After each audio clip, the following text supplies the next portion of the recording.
Ya, Assalamualaikum warahmatullahi wabarakatuh. Berjumpa lagi dengan saya, Anton Budi Jatmiko, dalam mata kuliah ini, mata kuliah manajemen kelas. Nah, dalam manajemen kelas ini kita bahas tentang sumber pelanggaran disiplin. Nah, ini di pertemuan ke-12. Ya, kalau namanya sumber, ini identik dengan asal. Asal sumbernya dari A, dari asalnya dari A. Oke, seperti informasi ini bersumber dari B, ya, berarti asalnya dari B. Kalau sumber pelanggaran disiplin, berarti pelanggaran disiplin ini asalnya dari mana gitu. Jadi sumbernya dari mana seperti itu. Ya, kita ke next, kita materi. Yang pertama yaitu sumber pelanggaran disiplin. Ini untuk pengertiannya ya. Sumber pelanggaran disiplin ini adalah asumsi yang menyatakan bahwa semua tingkah laku individu merupakan upaya untuk mencapai tujuan, yaitu memenuhi pemenuhan kebutuhan. Nah, jadi ini sebenarnya kalau pelanggaran disiplin ini bisa berasal dari pemenuhan kebutuhan. Pengenalan terhadap kebutuhan siswa secara baik merupakan andil yang besar bagi pengembalian disiplin. Jadi bisa terjadi dari pemenuhan kebutuhan. Jadi kalau pemenuhan kebutuhannya kurang, mungkin bisa dapat nih terjadi pelanggaran disiplin. Ini saya ambil dari Maslow, yaitu menguat dari hierarki kebutuhan manusia. Ini yang dapat digambarkan dalam bentuk piramida kebutuhan manusia berikut ini ya. Ini yang dari bawah ini physical need ya. Yang paling dasar ini ada physical need atau kebutuhan fisikal. Yang kedua security and safety, love and belong, ya, respect of self esteem, knowledge and understanding, beauty and self actualization. Nah, yang pertama ini kebutuhan fisik, yaitu physical need, ya. Yang pertama tadi, manusia yaitu merupakan kebutuhan dasar bagi kelangsungan hidupnya. Jadi kebutuhan tersebut seperti makan, perlindungan, ini seperti kebutuhan pokok. Maksud dari perlindungan ini seperti rumah. Jadi ada makan, makan itu biasanya makan, perlindungan, rumah. Kalau kebutuhan pokok kan sandang, pangan, papan, ya. Sandang ini ada pakaian, pangan ada makanan, papan ini maksudnya perlindungan dan sebagainya.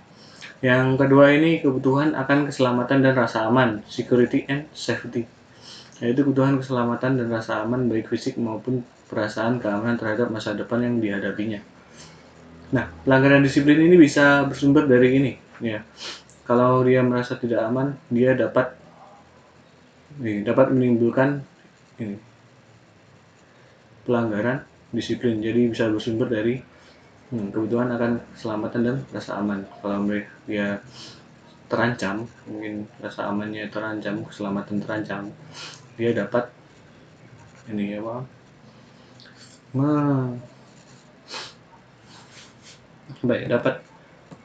Dapat melakukan pelanggaran disiplin. Untuk berikutnya yaitu kebutuhan rasa memiliki dan cinta kasih, love and belonging, yaitu berupa kebutuhan mencintai orang lain dan dicintai orang lain, penerimaan, pembenaran dan cinta orang lain pada dirinya. Nah, kalau di dalam lingkungan dia tidak dicintai atau tidak disukai seperti itu, ya, itu dapat menimbulkan atau mungkin salah satu pelecut untuk pelanggaran disiplin. Dia melakukan pelanggaran disiplin di sini ya. Untuk berikutnya yaitu kebutuhan akan kehormatan harga diri, respect of self esteem, yaitu kebutuhan merasa dirinya berguna bagi orang lain, mempunyai pengaruh terhadap orang lain dan sebagainya. Untuk berikutnya yaitu kebutuhan akan pengetahuan dan pemahaman, knowledge and understanding, terhadap berbagai hal agar individu dapat mengambil berbagai keputusan yang bijaksana terhadap beberapa hal dalam menghadapi dunianya secara efektif.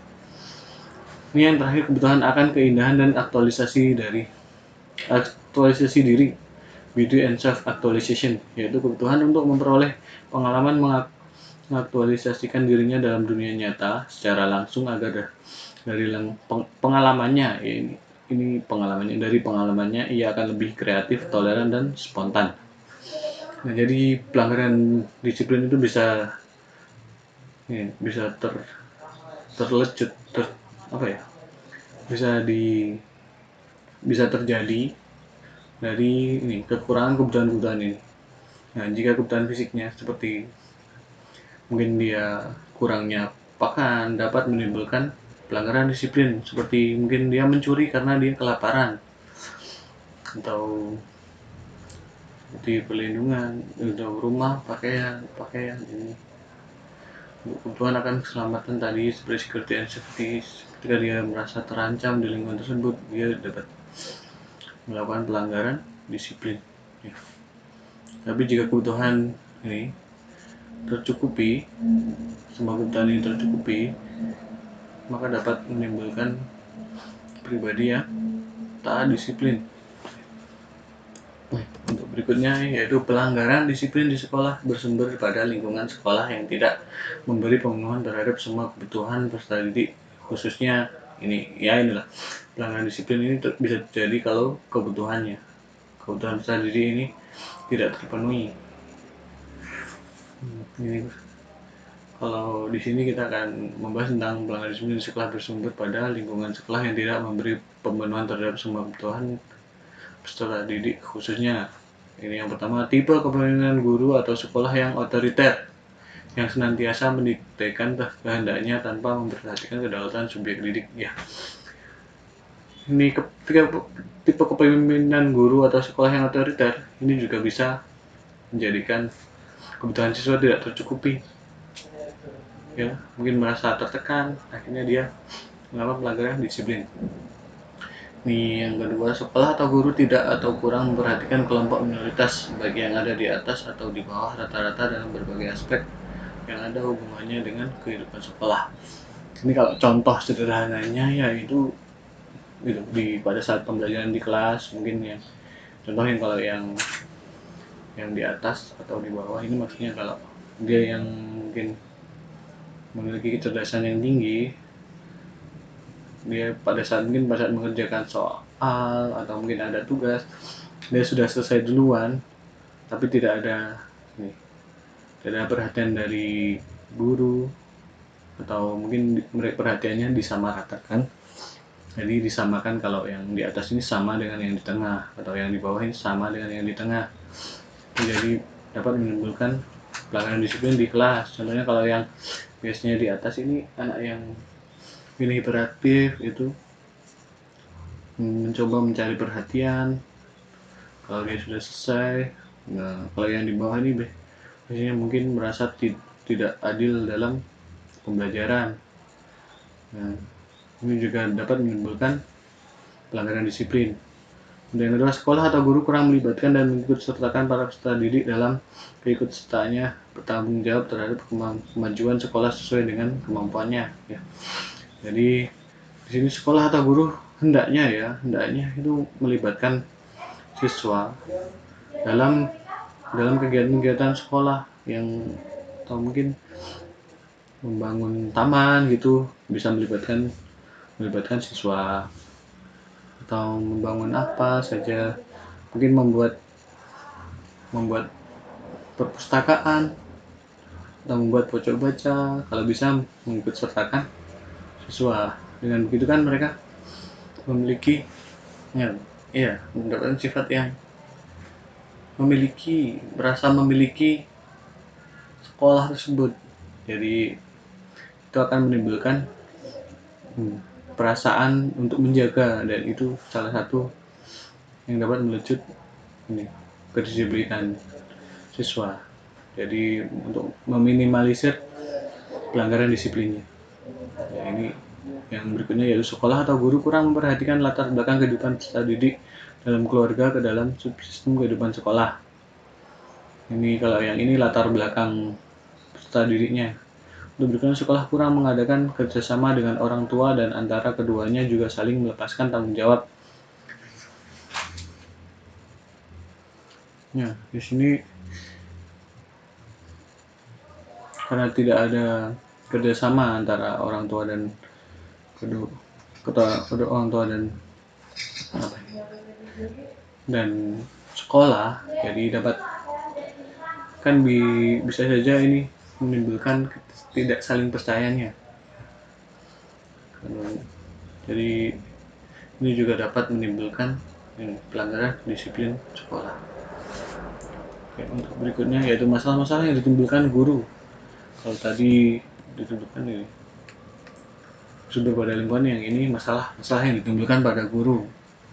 Yang pertama, aktivitas yang kurang tepat untuk saat atau keadaan tertentu.